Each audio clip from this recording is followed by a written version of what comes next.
Hey, it's Amy Keys with the Digital Capital Company, and today we're going to talk about using security online and two-factor authentication. We're going to talk about what that is exactly, where you can use it, and how to use it with an example. So let me jump in over here and show you a couple things. This is a nice handy website that you can use to reference. So first, what is two-factor authentication? It's sometimes also called 2FA. And what that does is it gives an extra layer of protection on top of, say, you entering a username and password. You need a second form of security to be able to access what you're trying to get into online. That could be a text message, it could be a phone call, you can get a code by email, and there's also apps that you can put on your phone to do a software code. And that's my way of using two-factor. I like to use Google Authenticator, and it's an app that stores codes on your phone, and I'm going to show you in just a little bit how that all works.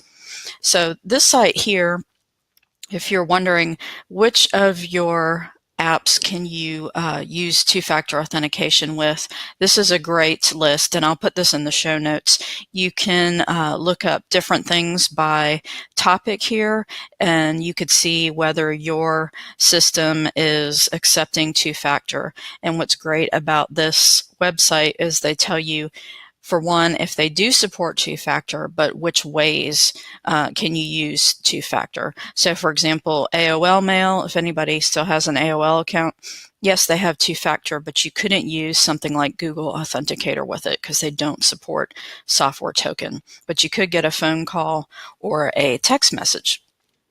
Now, my favorite places to use two-factor are logging into websites for banking, payment processors like Stripe or Square, and what was the other one? Health accounts. That's a great place to use two-factor authentication. So I'm going to show you what that looks like on a website. And I had turned on two-factor authentication for my husband's auto spa website. So when I first logged in, I entered my username and password, but the first screen I'm getting now is that I need to set up the two-factor.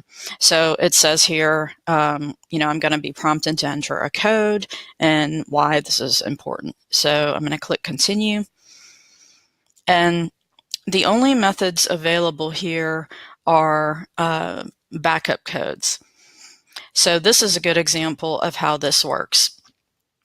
What you're going to do is it's going to be these 10 codes, and you're going to download them and save them somewhere safe so that if you ever couldn't get in, you could reference these codes. So you would go ahead and download them.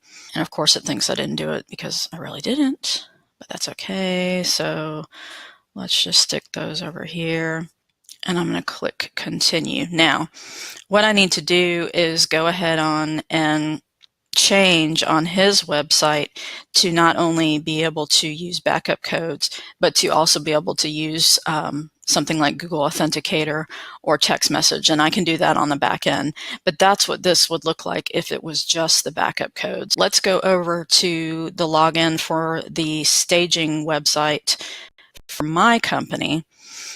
So over here, I have enabled Google Authenticator for my website.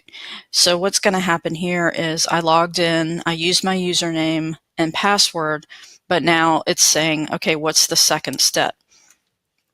So if I go here onto my phone, what happens when you first set up Authenticator with a code is there would be a barcode on there, and you would just, hopefully you could see this, this is Google Authenticator. You would just click this red button to add a new site, and you can select scan a barcode or enter a provided key. So when I set up my site, I hit scan a barcode, and right on the website, it had already generated a barcode, and I just scanned it, and it added it into my Google Authenticator app as a stored site to use this method with. So now the sites that I have scanned, what you'll see is in your phone, you'll see the name of the site, and then it's storing these six-digit codes. Now I'm going to show you these because what's going to happen is there's a little, let's see, I don't know if you could see it. See this right here? It's kind of a ticking timer, and it keeps generating a new code. So you could see on the app how long you have before a new six-digit code is going to be generated. So all I have to do is see, okay, here's my website, and what's the code, and I would just enter it, click authenticate, and then it would let me in. There are lots of sites that do this. Some can be more tricky than others, such as social media accounts. A lot of times social media accounts are used to log in to other apps. So using two-factor can sometimes disrupt that connection. What I'm going to do is put in the show notes this article from PC Magazine. They have great content, and this is a really, really comprehensive article about two-factor authentication and how it can affect some other apps, like doing it on Facebook and some of your social media accounts. You can also use this with email, and it gives you exact instructions here of how you can use this and how it might affect other things. It's got quite a long list of teaching on here. Twitter, Facebook, trying to not scroll too fast for you, Apple, Microsoft, Amazon would be another good one to use this on. But there's many of them here, and I'll also list this article and the two-factor auth list that I referenced in the beginning in the show notes. So to wrap up, two-factor authentication is a great way to add a second layer of security to your apps. Yes, it does take an extra minute to have to get a secondary code to enter or get an email or a text, but in the name of privacy and security, it's probably not too difficult trade-up.